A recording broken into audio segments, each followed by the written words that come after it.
Hi, I'm Amit Bose, Deputy Administrator at the Federal Railroad Administration. On November 15th, 2021, President Biden signed the Bipartisan Infrastructure Law, a generational investment in America's transportation network.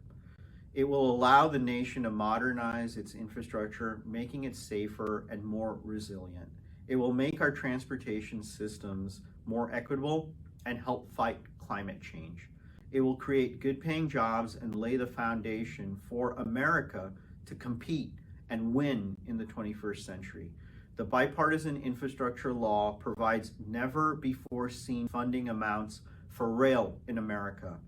Over the coming 5 years, it provides FRA with $102 billion in total rail funding. That includes $66 billion from advanced appropriations and $36 billion in authorized funding.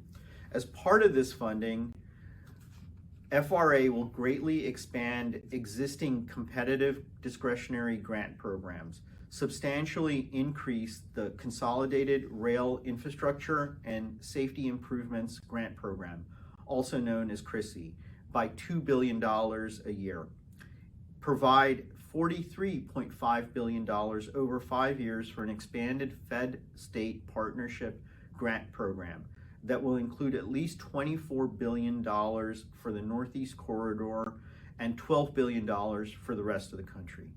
It will provide $500 million over 5 years for restoration and enhancement grants. There are also several new programs introduced under the Bipartisan Infrastructure Law. These include the Corridor Identification and Development Program. This program will identify new intercity passenger rail corridors, develop the necessary service planning elements, and create a non-Northeast Corridor project pipeline for associated capital projects. The Railroad Grade Crossing Elimination Program, which is funded at $5.5 billion over 5 years, will focus on increasing grade crossing safety across the country and eliminate known high-risk crossings.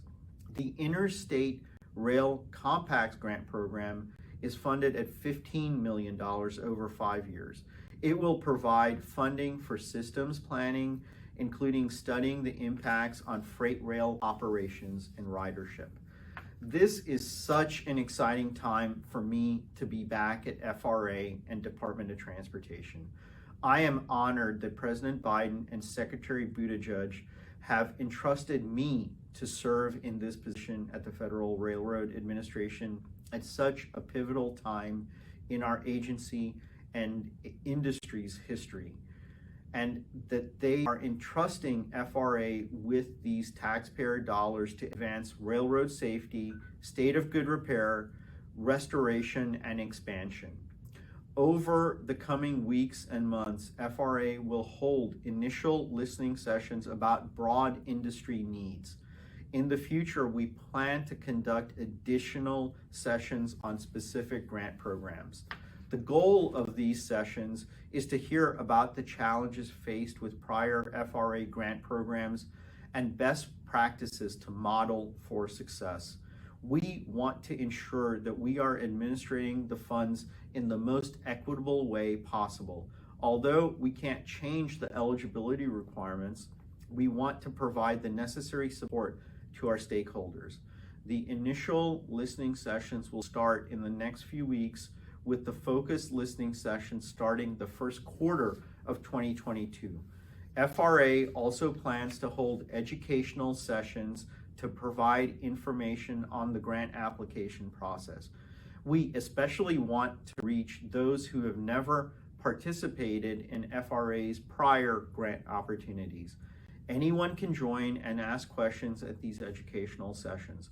They will be recorded and published on FRA's website to use as a resource throughout the Bipartisan Infrastructure Law implementation.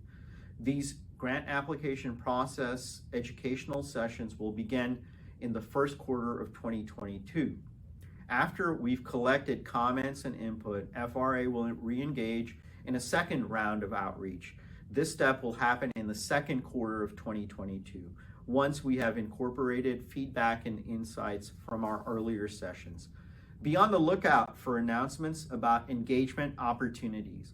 All of this work is so important to the success of the Bipartisan Infrastructure Law, and I look forward to working alongside all of you as we implement and oversee these programs and this historic moment.